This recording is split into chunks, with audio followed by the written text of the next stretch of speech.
I want to ask you guys about Viktor Gyökeres. There's a confirmation today from a number of sources that Arsenal have been given permission now to speak directly to the player's agent, so not through intermediaries, to discuss personal terms. I didn't know this until I read the article. Berta's going to be meeting the player's agent. Turns out the player's agent and Mikel Arteta are lifelong friends, as an example.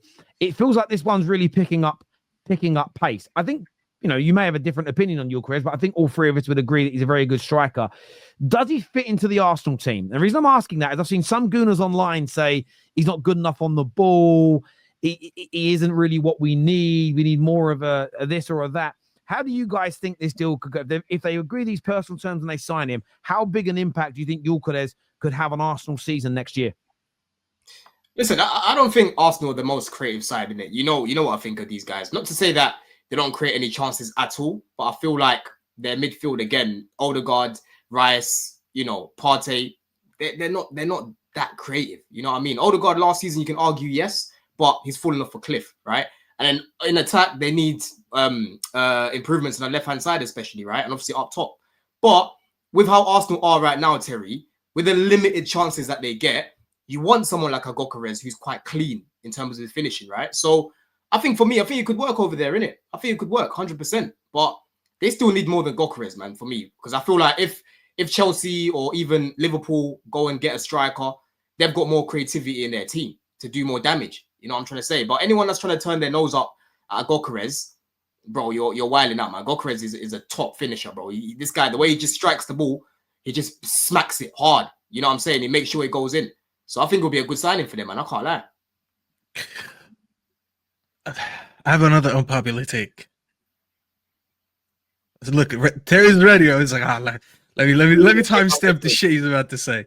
All right, here's my unpopular take. I like it. Gyökeres is better than what's his name? The guy in the German league. Oh, Ekitike. No, not Ekitike. Oh my God, what's his name? How did his name just escape my mind? Who's the other striker they linked with, the young one. Oh, Sesko. Oh, Sesko. Benjamin Sesko. Yeah. So he's better than Sesko. Okay. At least in this current stage of their careers, because he's older than him. Sesko's overall game, I think, fits Arsenal more. However, if he was Gyökeres' age, I'd say go for him. The only reason they won't go for him because he's inexperienced. I think him, for his just abilities as a footballer, as a striker, he fits what they need more as a striker than Gyökeres. And I'll tell you why. I think Gyökeres is brilliant. I think his element of finishing, you look at how he scores goals as an example. A lot of it is him making good runs, being played the ball in behind. He's a very good ball striker, everything that you said.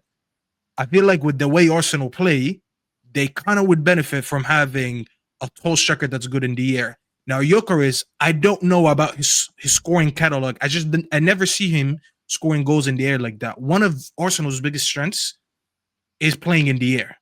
They have him from their back line, and that's one of the reasons why they wanted to use Havertz as well. I think the tall frame and all that stuff. If Sesko was Gyökeres' age, I'd say go for him. I like Gyökeres. I just don't know if he's the match for Arsenal. I don't know how Arteta's going to play. It's one of the things that I pointed out in January. I was like, you can go and get him, but you won't be able to create a lot of chances for him playing the way that you do, especially that you have a lot of teams that sit behind the ball to prevent Arsenal from attacking. If they play that style of football, I don't know if you maximize the best out of Gyökeres, which is why the whole time I thought Osimhen was the best fit for them.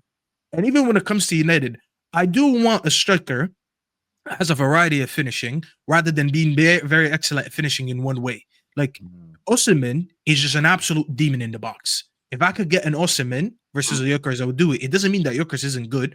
I just don't know if they're going to play in a way that benefits or caters to Gyökeres. You get what I'm saying?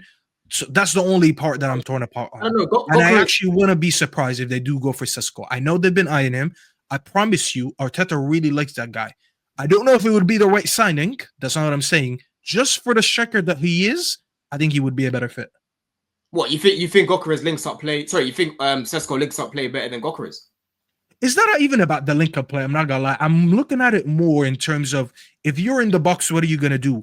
I don't know about Gyökeres being a box striker. He's very good at taking the ball to the box, But when he's in the box, I mean, listen, you're talking about ball striking. Sesko's ball striking, bro, is insane. Nah, it's That good guy as well. looks every time he hits the ball, looks as about to rip the net.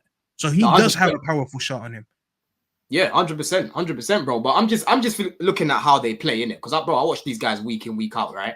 And again, sometimes their chance creation, bro, is quite limited, man. So I'm looking at someone who's quite clinical, and for me, Gyökeres, I think he's quite clinical, bro. I think he would, you know, certain games where they're not creating much, you just see him score out of nothing. You know what I'm trying to say? So I think it'll be a good sign-in. Sesko, there's reservations around him, which I understand, because he's not the finished article. You know, he's not you know, as experienced as a Gyökeres, for example.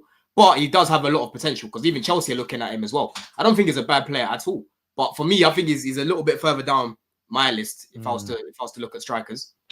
Yeah, I feel what Arsenal. Listen, I don't think what you said doesn't hold water, Staff. I like Gyökeres. I think he's an excellent player.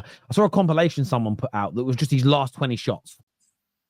I didn't realize this season, I think he scored 16 or 17 penalties. Now, I'm not one of these amoebas who says penalties aren't real goals. Amoebas. No, yeah. Because I do think anyone That's a great word.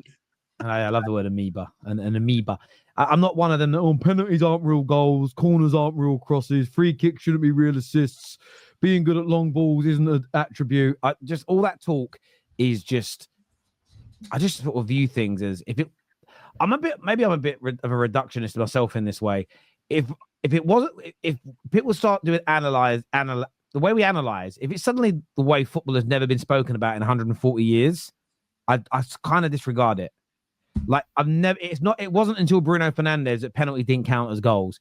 It wasn't until KDB and actually Bruno Fernandes that being good at taking free kicks or corners wasn't considered a good attribute. I never in my whole life remember anyone saying being good at crossing the ball was a bad thing. I never. Do you know what I'm saying? Like I just don't like it. It's a problem. Yeah, but Terry, it's a problem when, like, you know, for example, Bruno, he can stink out the gaff, get a penalty, he gets a goal, he walks away. That's why he kept getting called Fernandes. But that's okay. So there's two things in that. Being good at penalties ain't a problem. Mm-hmm. Saying that, and this is where the conversation always lacked an air of maturity and intelligence, i.e., the amoeba comment. I always said about Bruno, I'm always up for improving Man United as a team and finding a player that's better in possession, loses the ball less. But what you have to do is create as much and or score as much as him. So the problem I would have is if you remove all of the good bits and somebody else comes in and they're better at all the bad bits than Bruno, but they don't replace his goals and his assists. I'm not against it, because you could argue another player in the team could step up, but we didn't have that either. So for me, it was always just more about, I'm never against improving on an individual player, but what I won't do is take away their good attributes. So for me, Bruno's decision-making is in many a game has been poor, and I've called it out. But what I won't do is say, well, being good at crossing is just a Hollywood ball into the box. No, being good at crossing the ball is an amazing attribute. And I'll give you an example. How good was Palmer's cross last night? No, it was brilliant. It was brilliant. So many Man United fans, when Bruno was being praised, would go, yeah, just a Hollywood hoof into the box, and he hoped. It's not. It's a pinpoint cross into a dangerous area where an attacker should be, a striker should be making, ironically, strikers should be making movement, or midfielders should be box crushing. And that element is but those people are the people with agendas, though, that will just move the goalpost every time. Exactly, amoebas. That's my point. Equally, saying Bruno gives the ball away too much, I can have that conversation. What I won't do is then have his good attributes played down like they're not an important part of football and a good attribute. That's what I find. You know, I just find that kind of conversation sort of jarring. You know, it's like, look, Lampard, all he did was score goals. What else did he do? Well, he actually was very good on the ball. He wasn't as good as Paul Scholes or Gerrard. He was very creative as well. Big up Lee Judges. I was on the stream with him the other day. He was good. He was good. But this is what happens. What people do with Gerrard, with Lampard, is they play down how good he was on the ball because he wasn't as good as Scholes. But it's like they want to diminish everything else. He was just goals, really. But it wasn't just goals, really. And even then, the level of goals he scored was more than most fucking strikers. Like, that as an attribute was so good. But yeah, that's all I meant by that. What were we actually talking about? I've lost my... the strikers, Gyökeres. yes. I literally lost train of thought. It's a good conversation. So it's got a lot of that. But I get where you're coming from with that. I think Arsenal fans have got to brace themselves for something. And for certain content creators, it's going to be a horrible summer. because I think you're going to see the Gyökeres talks now, I think, are real. Not everyone will trust every source, and that's absolutely fair. But I think, by and large, the reports are true. I think they're doing talks. I think they're holding solid talks. I think they're pushing hard. I also think you're going to see conversations around Sesko pick up as well soon. I think they're going to look at Sesko and they're going to look at Gyökeres in great detail. I think they're going to speak to both camps, look at what it's going to cost. I think they've looked at Isak, and I think they're going to put that on the back burner because of the money. And I think they're going to look at both. They're going to see how things play out, and then they'll end up making a decision. But I think they might push both those transfers quite close, if that makes sense. I think they might work on both. They're a serious club. Doable. Yeah. And I know it might be a little bit harsh to say this. They should go and do what City did when they got Haaland and Alvarez. Even though Sesko would be a little bit more pricey, but if you can go get both, can you imagine? If it makes sense financially, I know people are going to say that's too much money. Sesko wouldn't even. I don't even think Sesko would do that though, because if you look at like the striker, Sesko's like 22. He's pretty young. Yeah, but bro, he can still go to a lot of teams and start right now. You know what I mean? He's gonna have a lot of teams chasing him. So it'll be silly for him to go to Arsenal and basically be on the bench, really, because Gyökeres will start ahead of him. You know what I mean?